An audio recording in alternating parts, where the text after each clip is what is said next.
Excellent. Okay.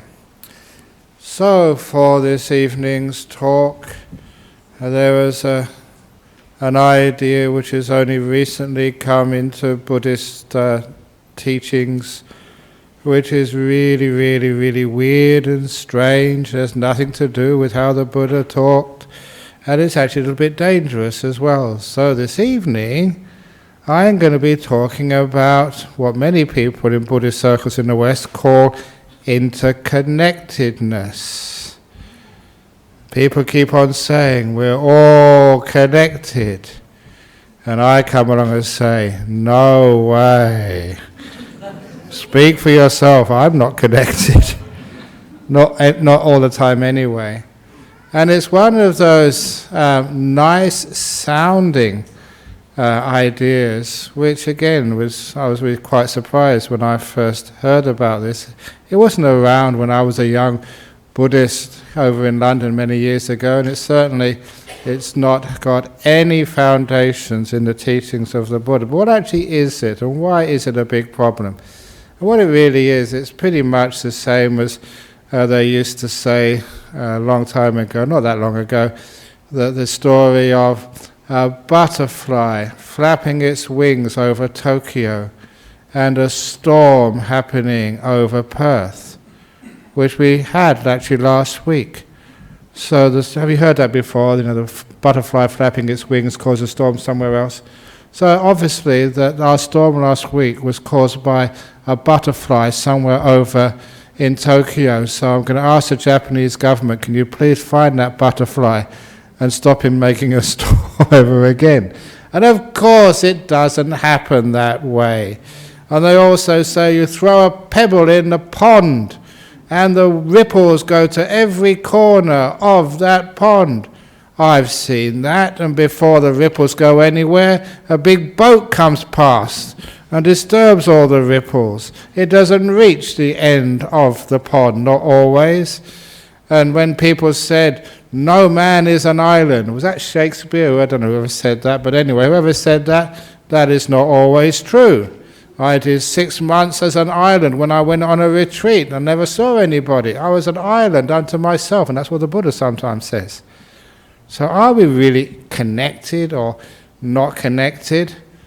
And the point is that we have much of our life when we do connect with other people, we connect with this world, we connect with our problems and our past and our future, and that is called, in Buddhism, give it its proper name, attachment.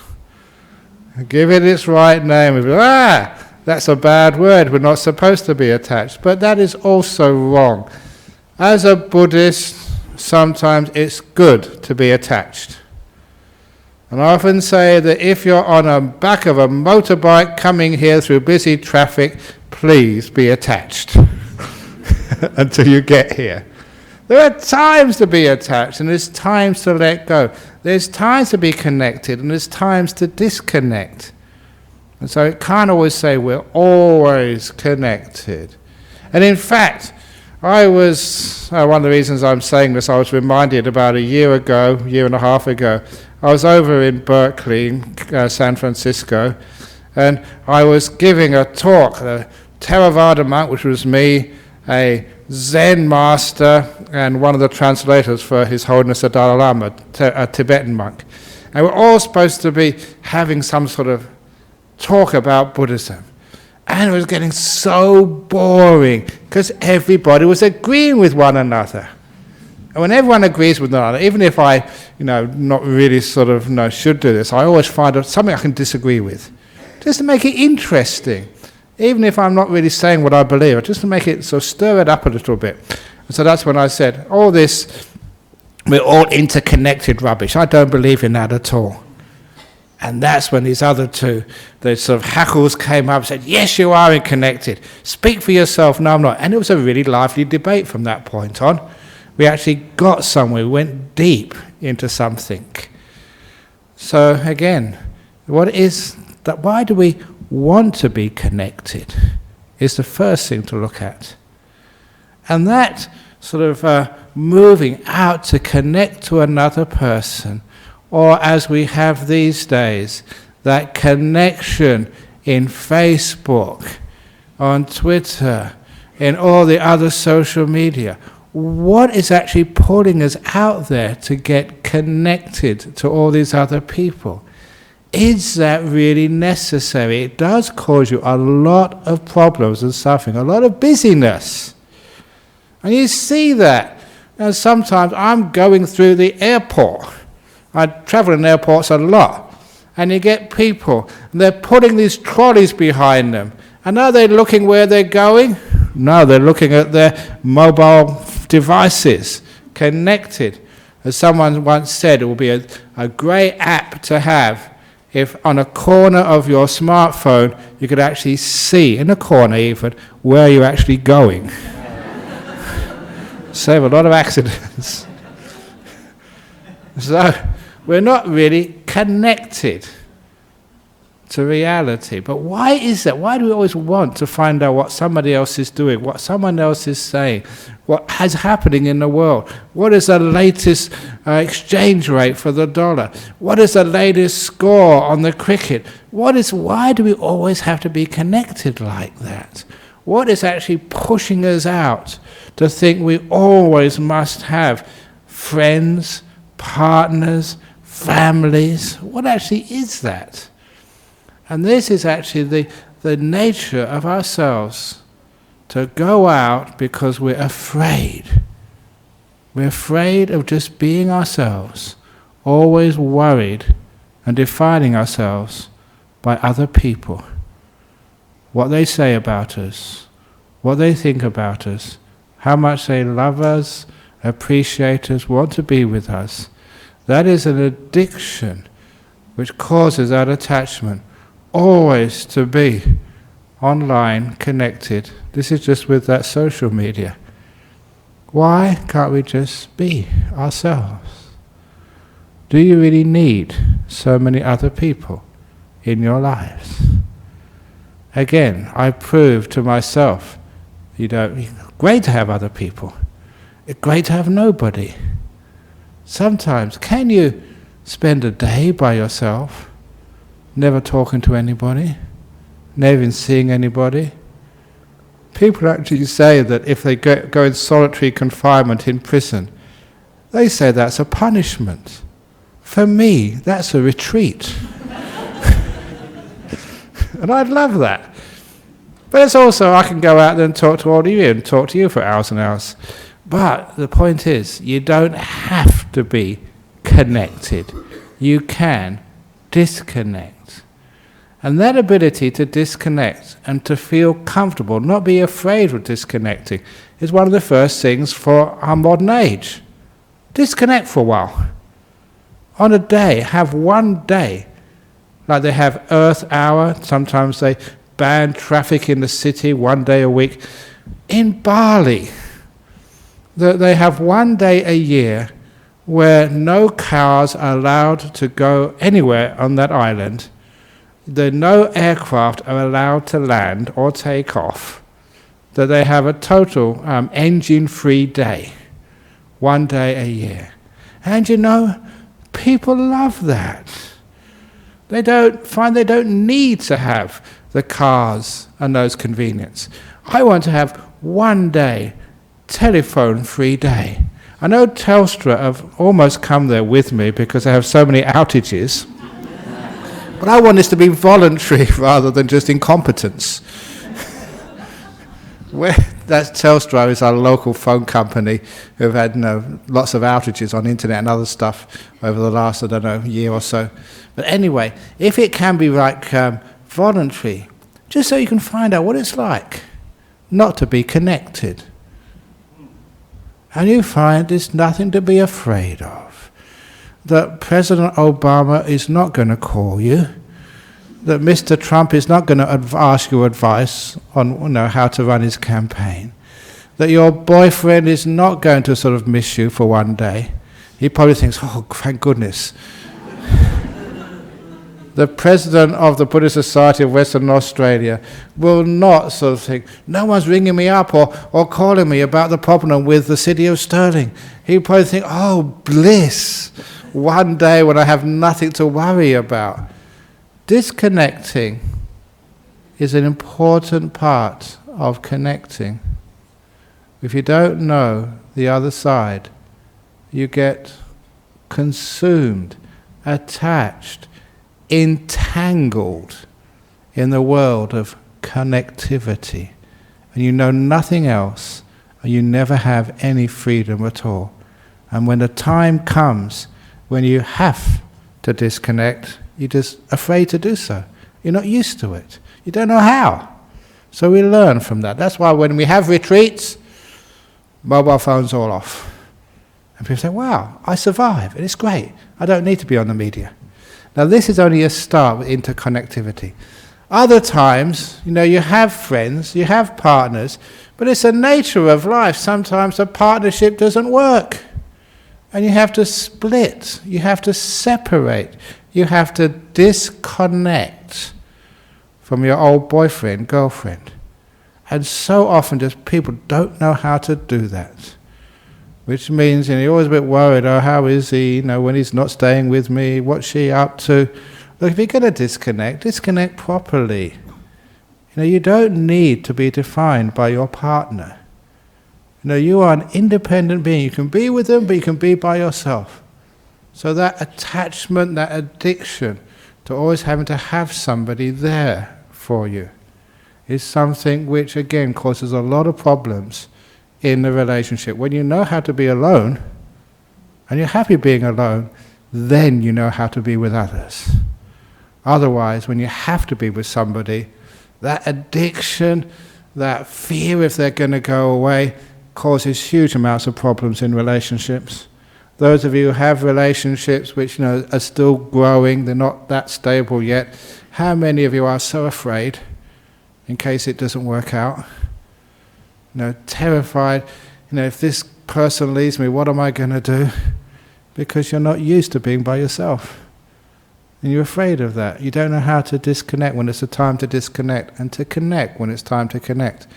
In any relationship, you have to spend time by yourself as you have to spend time with each other.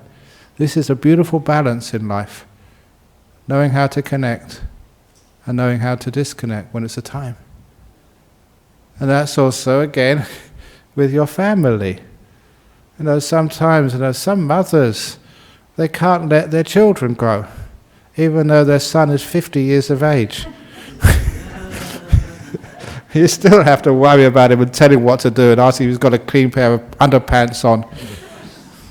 I can tell you that monks don't wear underpants. So my mother, I said, we don't wear any, but what if you get caught in an accident? None of your business, mother. Disconnect, come on. Why can't we do that? And a lot of time, again, is because we define our sense of being, who we are, by who we connect with. Our family gives us a sense of meaning and purpose. Our partner gives us an identity. And the number of people we also connect with in this world become who we think we are. And that's such a danger, because what happens if your partner, your relations, they get fed up with you? It's like so personal, it's like us are being destroyed. It's just the person we thought we were doesn't exist anymore, it's being challenged. That's a big trouble. So that's one of the reasons why it's wonderful in a place like this. You can disconnect for a while. You can go on a retreat by yourself and leave your husband, your wife, your whole family back wherever they're doing and spend time by yourself. It's time disconnecting. And you always find, people actually tell me this, once you've disconnected, gone to a retreat for just a few days or a week, when you go back you're a much better partner. One of the reasons is because you know you can be by yourself. So having the partner, having the close family, always doing the right thing by your parents, otherwise you lose your parents, it doesn't matter so much. If you do lose them, if you keep them, you can cope either way. So it means it's not such an important issue to be connected. It's great these days. I'm very happy for women. You don't need to have a partner anymore. When I grew up, any woman who didn't have a partner, there was something wrong with them. Called them old spinsters, on the shelf, as if it's something which means that there's something really, really wrong with you. There's something when womanhood was given out, you got the sort of the short straw or something. And lots of people, they just had a partner because they thought they had to have one. And they just had a terrible life. Now you have the choice. You can if you want to, but you don't have to. Same with men, same with gays, same with lesbians, transgender. You can do what you want. You have this beautiful freedom to express who you are. And you don't always need to have someone. You can have many wonderful periods of your life just being you, in your own company, getting to know yourself and feeling free in your own company, not needing to connect with other people. So, ability to disconnect. Now that is also important because it means we can let relationships go when it's past their use-by date. Because not everything has its use-by date. Even that talk I gave the other day about chanting. Even chanting has its use-by date, which is one of the reasons I say when you come to the temple, you offer the dana, you have to come the week after and the week after that, because even good karma has its use-by date and it's exhausted, so you have to top it up. That's the way I get more people to come to the temple. Coming once a year is not good enough. Your good karma has passed its use-by date, so you need to renew it again. But even some relationships have their use-by date, friendships even have their use-by date. That sometimes what that really means is you learn how to, I'm going to the greater part of interconnected, you can actually disconnect from the past sometimes. I don't know why so many people are so attached to the past, so connected to the past, they're defined by the past. Especially stupidly, of all things you should be able to let go of, is the bad experiences of the past. It's not so bad keeping the good experience, the happy memories of the past, but for goodness sake, why are you so connected to all the pain, the difficulties, the traumas, the disappointment, the squabbles of the past? And it's amazing that you don't have to be. That was a huge insight for me when I once realized I don't have to carry the past around anymore. I have a choice, as I was saying a few weeks ago. You have a choice. You don't need to keep defining yourself by what happened a long time ago. There's many people I've helped who've been in jail. Criminals, prisoners. Once you walk out of that door, your crime has been atoned for. You've done your time. Why do you keep thinking about what you've done when you're a free person? And until a person can actually disconnect with that incredibly important thing which has actually put them in jail, they can never be free. Yes, they're out there, working, doing a good job in so many different parts of their life, but they haven't disconnected with that terrible thing they've done which sent them to jail for so many years. They are not free. I remember there was this poor fellow, many of you may remember him, Andrew Mallard, and he was put in jail for I don't know how many years for something he never did, and eventually they found out he was set up, he shouldn't have been in jail, he was innocent. I remember counselling him here because he was really interested in Buddhism and came here quite a few times. Eventually I think he went overseas because he couldn't really disconnect from all that time in jail and obviously all that terrible pain of being in jail for about 20 years or more for something he knew he did not do but could not prove it.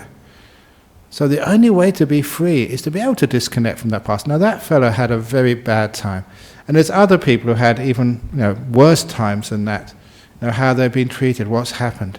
But a few of them show it is possible. You can disconnect from your past. It's called letting go. Forgiveness. Moving on.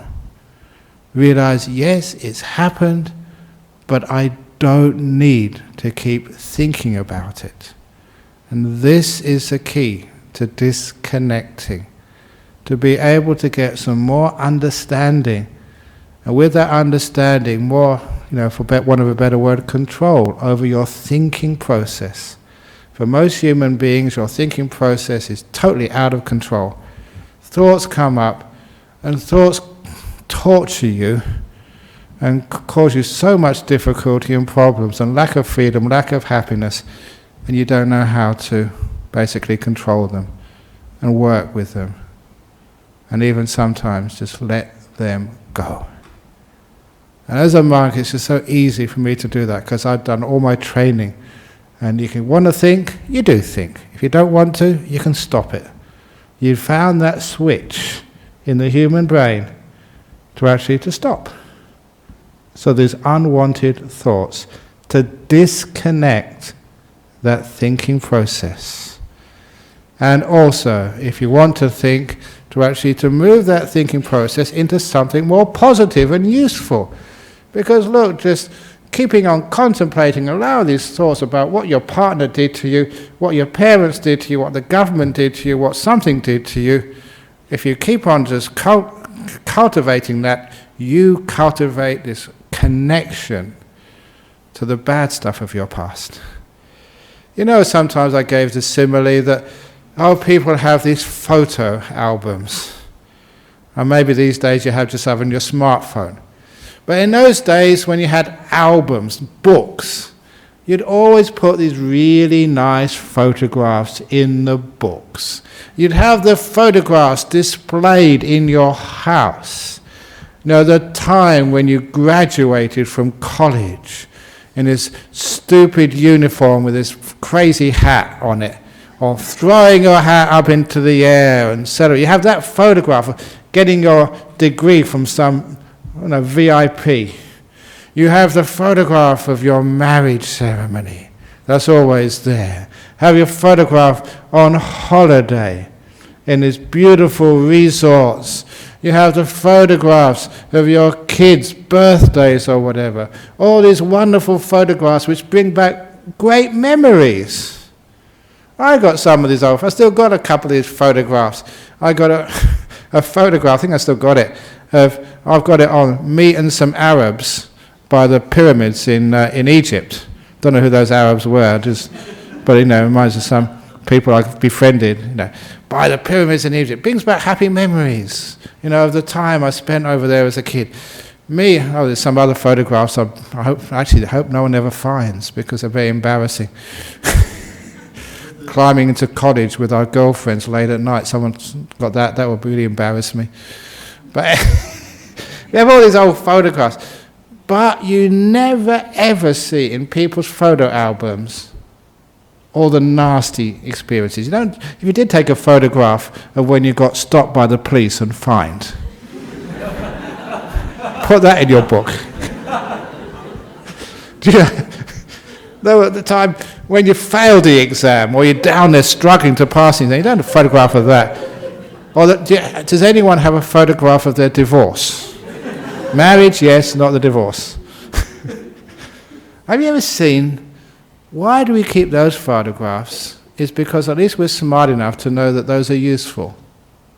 We can connect with those and they give us some happiness. But why do we keep connecting with the bad stuff? In fact, usually if it was a real photograph, and if it didn't turn out right, or it was embarrassing, it showed you in a bad light, you would delete it. If it was in a book, you'd throw it away and burn it. Why can't we do that with the photographs in our mind?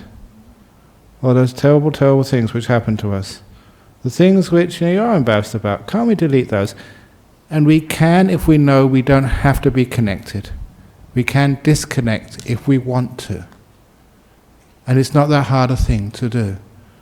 Once you know you can, then you learn how to do it. If you think you can't do it, you never even explore where that choice is. You do it with a few things first of all, a few minor things, move on to bigger things, and eventually then move on to the whole lot. Your past, I sometimes use this metaphor, is like you climbing up a mountain, dragging a huge heavy sled behind you through the snow. I know that heavy sled is all of your past, and you're dragging it through this life, which means you can't make much progress, and it's so tiring dragging your past behind you. And after a while you realise I don't have to do this, and you literally just untie the rope. You let the past go down the mountain. Of course, that's environmentally not a good idea, but this is only a metaphor, okay, so don't pick it apart. It's a beautiful thing to do. You just let it go. And you realise then you've got no weight in your life. You can move forward, you can dance into the future, you can jog into the future, because all that heavy stuff which has been stopping you, restricting you, is gone. When you fail something, how many people they fail say, oh, I'm terrible, I can't do this anymore, I made a mistake, I've failed the exam, I've just messed up my relationship, I've got sacked from my job. How many people carry that around so much, they think they're a failure, which means they can't jump forward into life. They're always connected with their past mistakes. So, you can let that go. That type of connectedness is attachment, and you know just how that hurts. Somebody said something bad to you. Your best friend let you down. Yes, so what? That is life. People do let you down. I've let other people down. We didn't mean it. We got stuck in the traffic. We couldn't get there in time. I forgot. Because sometimes that happens. When you get over 60, please use that excuse. So you get out of a lot of problems when you say, oh, sorry, I forgot, I'm over 60. And say, oh, yeah, okay, fair enough. So whatever, you can actually let go of that past, and it means that you are free to do much better in the future. To learn, to grow, and so you don't feel like you're carrying this heavy weight behind you. And even all the good memories as well. Because sometimes if ever I give a talk and it worked, I must forget it. Otherwise I'll try and repeat that talk the next week or two, and it won't be the same. You cannot repeat wonderful occasions. You've had a lovely day with your partner, you've gone to your favourite restaurant, okay, I'm going to go there again next week. It will never be the same. In fact, you'll stuff up. Let the good things go as well. So you can be free just to be in this present moment. Then life becomes really wonderful, free, successful and happy. Don't try and repeat the happy moments of the past. It never works. You have to let that go too. So you can be totally free, disconnected. And also disconnect from the future. Mr. Trump is going to be the President of the United States. It's the end of the world. It's not going to be the end of the world. I don't know what will happen, but I always make do with something. I don't care. But whatever happens is that you don't need to connect to the future too much. If you do, whatever you're afraid of, it may happen. This is the other part. When you can let go of things and don't connect, it means actually you can leave the world alone, and it does much better without you. Honestly. By which I mean that when you don't get involved, when you don't try and change things, you let things flow rather than trying to make things happen, you find things go much better. There's so many examples of that.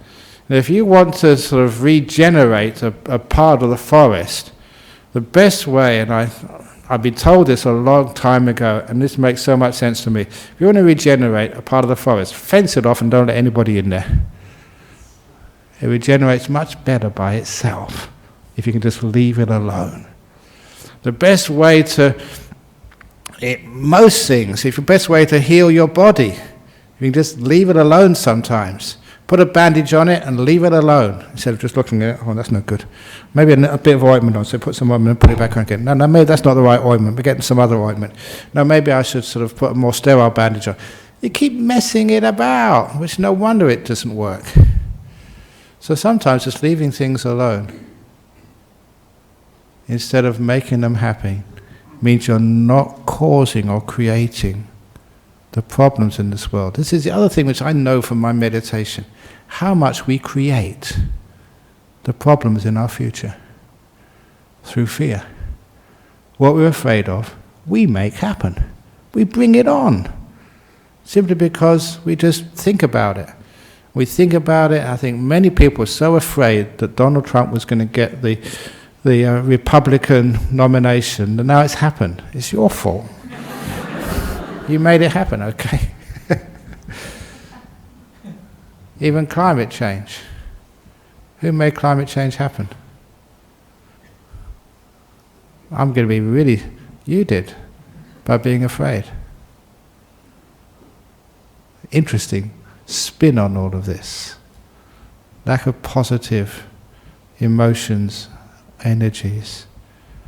Because that's sometimes what happens.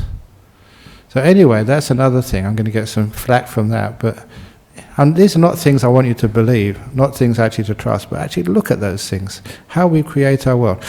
It's so obvious to me. I've seen it so many times.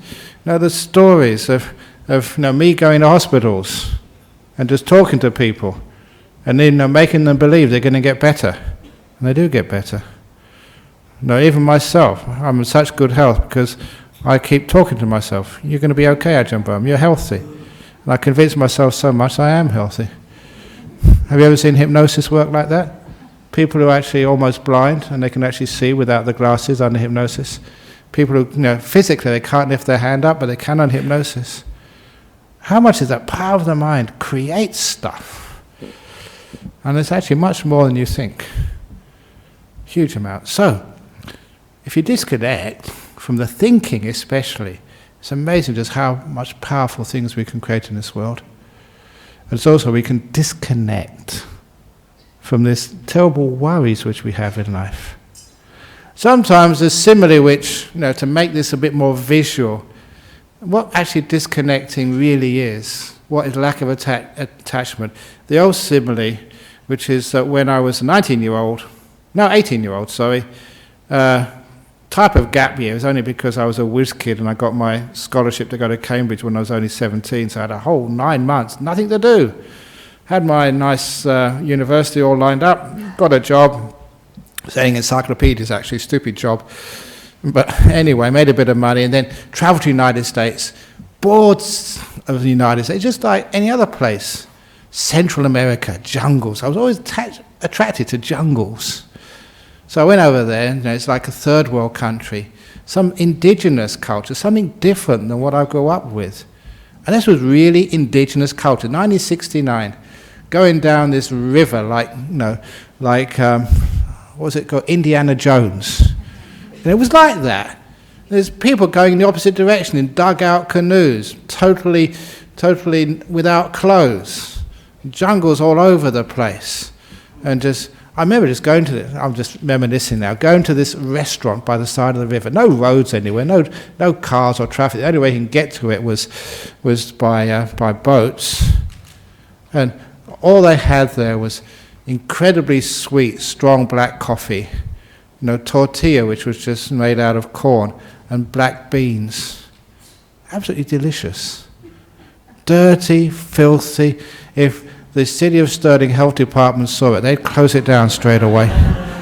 Totally unhygienic, but delicious. And I just remember that, just so simple but basic, and just, I could eat that all day. And a coffee, that would just make your eyeballs explode, but it was nice. And this was this old culture of those days, and just everything was made for themselves. Even the sugar, they just had some sugar cane around the back. So everything was just indigenous, and it was a wonderful time. But I went to that part because I was traveling through the jungle to go to these big pyramids in Tikal, in the old Mayan civilization. Because something about that, I saw it in a book in the library, and I thought, I want to go there. And being 18, exploring. So I went there. And this is actually where I didn't know what they were there for. Huge monuments in the middle of the jungle, not nowhere, no roads or anything. An ancient civilization which had totally disappeared. No one knew why. It disappeared before the Spanish came in, so they just found these things as well. And no one knew what they were for. And no security guards, no restaurants, no one to stop you. So I just walked up the first pyramid. And it's a long way up. Even a fit 18-year-old, it was really a long way up. But you got to the top there. And that was incredible, at the top of one of those pyramids. It was nothing mystical. It was obvious to me what they were there for. This is an old story. I told it many times before, but this is important. When I got to the top of that pyramid, I was above the tree line of the jungle. You could see forever on the top there. You could see all over, just for miles and miles and miles. I was disentangled from the jungle. I disconnected. In the jungle, you could only see so far in front of you. Now I could see to infinity with nothing between me and the infinite. I was not entangled anymore, not caught up. The metaphor was just so obvious when you were there, experiencing it. Because for days I'd been in the jungle, traveling there. If you travel in an aircraft, you never get this experience. If you travel too fast, of course you'd miss it, because for 3 or 4 days, traveling in the jungle, I've been in the jungle, used to the jungle, entangled in all of this greenery, and now you're up above, apart, separated, disconnected. And only from that point of disconnection could you actually see the whole jungle and get a feel for it. You know, this was way, way before Google Maps. And actually, that's what it was like. You can see all the places, all the roads, well, not roads, they're just little tracks through the jungle, and the rivers and the lakes and everything from above. I realized what that was there for. Simile of an ancient culture would take people up there to show them what connection is and disconnection is. And once you've disconnected, once you're apart, once you're separated, you get an idea of what's going on. Meaning of life, what you're here for, why you have relationships, why they work sometimes, why they don't, what you're working for, what you have a Buddhist society for, what you're meditating for, what you love for, why you get upset sometimes. We're so closed in this jungle called our life, we're so entangled, we don't know how to disconnect. And just move up a bit, move apart, disconnect, and then you get incredible perspective. So disconnection is important. It's called detachment. It's the old simile in Buddhism. It's an old simile of moving up into the mountain, meditating, disconnecting, getting insight, enlightenment, wisdom, and then coming back down the mountain to help and to teach. That wonderful balance, disconnecting so you can connect. Connecting for a while until you need to disconnect and have time out for a while. It's so important. Otherwise, when we do connect to each other, we just create more problems for each other. We connect in a bad way, in a stupid way, in a dysfunctional way, causing more pain and misery for one another. When you go up onto that mountain, when you do disconnect from the past, from thinking, from the future, from having to be with someone, for having to find out about this news or that news, it just, look, I'm going to say this now so no one asks me again. I've been telling that story for years now about the monastery in Ladakh, where the person, Australian, found his way to the most beautiful sound. He couldn't find out what it was. And then he went to that abbot and said, what was a beautiful sound? He said, I can't tell you because you're not a monk. It's in one of my books. If you haven't heard it now, you must have lost your memory because I say it so many times. And then he became a monk after a couple of years, and he took him through these 4 doors, the wooden door, the iron door, the silver door, the gold door, to find out what was the cause of this most beautiful, because only monks can know this. That's why he became a monk, to find it out. And then I tell that story, and then at the very end, the punchline is, people say, well, what was that wonderful noise, the most beautiful sound in the world? And I say, I can't tell you because you're not monks. And too many people have emailed me, sent me letters, Ajahn Brahm, where is that monastery? It doesn't exist. And he said, well, we know you would say that, but where really is it? It's just a metaphor, a story to say, why do you have to know? Now that's the most important part of that story. Why is it we always have to know? That sort of addiction. And that's what I'm pointing out. And the wonderful thing is you can disconnect. You don't have to know. That was such a beautiful thing to me when I realized I don't need to know every sutta which the Buddha ever taught. I can be an expert on Buddhism without knowing everything. Because I'm an expert on not having to know. You can disconnect from knowledge. Why do you always have to know everything? Why do you always have to be right? So, if you want to solve a lot of problems in life, just admit straight away you're wrong. Imagine what that'd be like in your marriage. Before even an argument started, you say, yeah, I'm wrong. It will save a lot of time. If you eventually come to that, having to say that after about an hour or two of marital discord, but get it over and done with straight away. Just say, okay, I'm wrong. They have a much more peaceful life. You do something more interesting rather than arguing. But why do we always have to be attached to being right? Disconnect from rightness. And then you can be free. See, there's so many things we can disconnect from. So when people say everything is interconnected, I thought, oh my goodness, if that was the case, we'd no end of suffering. Because you can disconnect, because you can let go.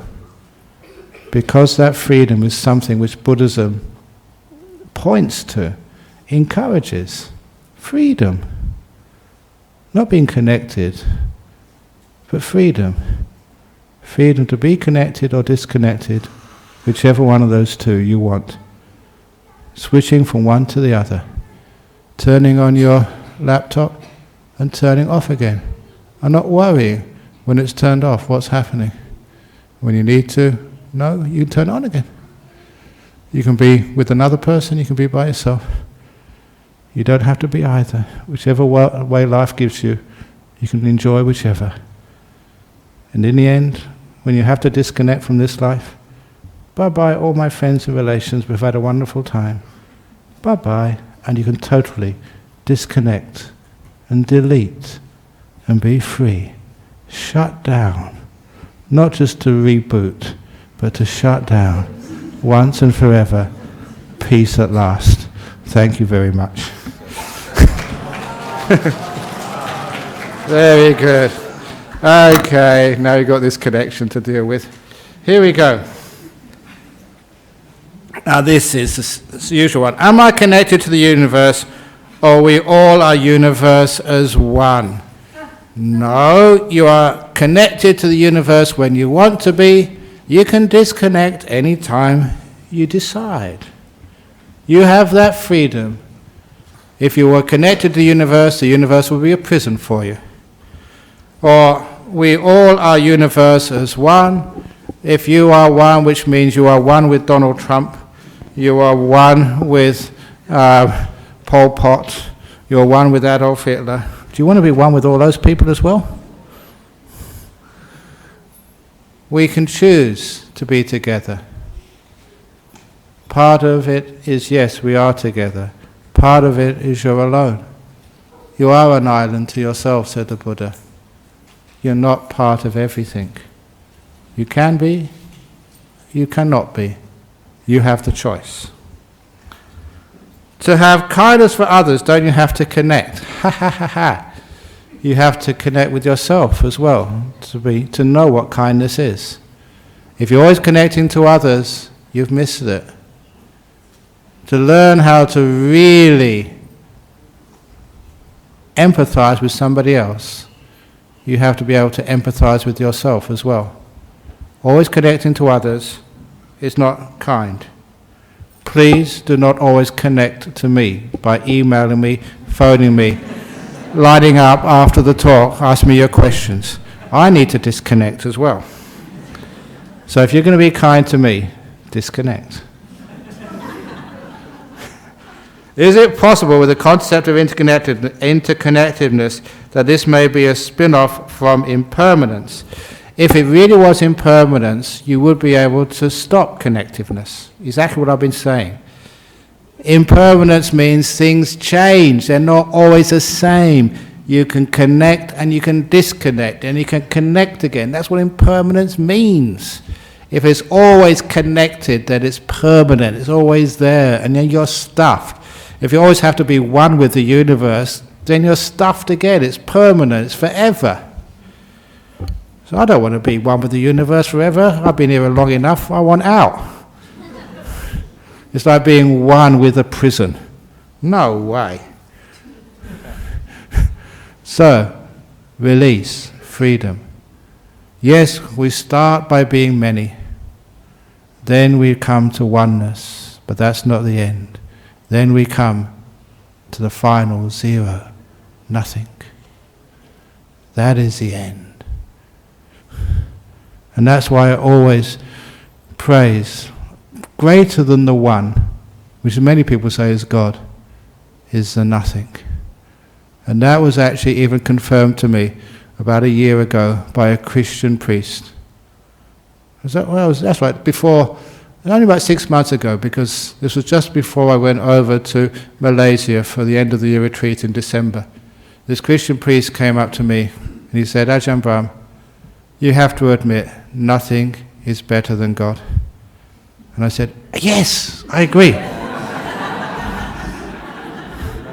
Nothing is much higher than the one. And he said, that's not what I meant, that's not what I meant. That's what I meant though. Nothing, emptiness, zero. Zero is the most beautiful number. Zero is like round, it's complete.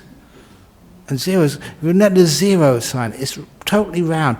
It is like love, in tennis. It's the zero, and in the middle, you've got the line on the outside, it actually meets, it's got no beginning and end, the zero sign. One, it starts somewhere and ends somewhere. One is like, the idea of a universe, what I said, like flat time, it has beginnings and end, the number one. But zero, no beginning, no end, with a total emptiness inside. You go inside the zero sign, and you're in this beautiful space. Wow, that's so absolutely deep. One is not deep at all. So, the zero, that is the best symbol. That's where all the numbers end. And you multiply something by zero, still stays as zero. Divide it by zero, and you get the infinite, boundless. Zero is the coolest number in the whole mathematical list of numbers. Zero rocks. Okay, anyway. I think I've gone far enough on that one. Any questions from the audience here?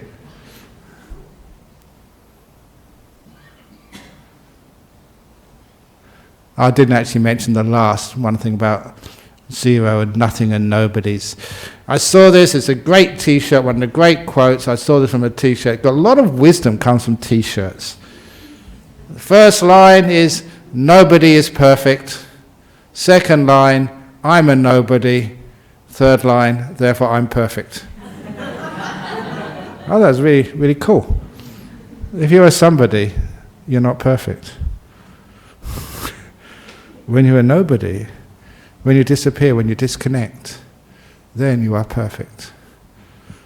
Da da da da da da da da. Okay, enough. So let's pay respect to Buddha, Dhamma and Sangha, and then you can come and connect to me and disturb me and annoy me with your questions and whatever.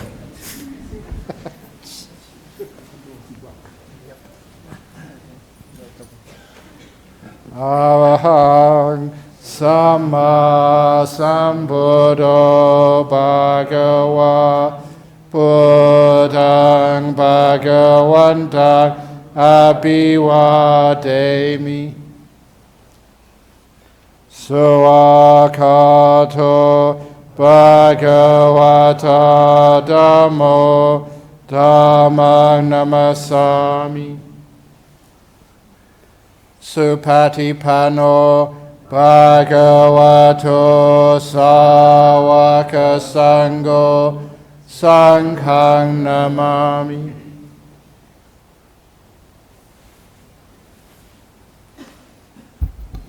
And please, if you've got a few coins or dollars or something, you can put it in the little box in the back for the people who are really suffering in Sri Lanka because of the floods. It'd be very helpful. and I'll make sure that nothing is wasted.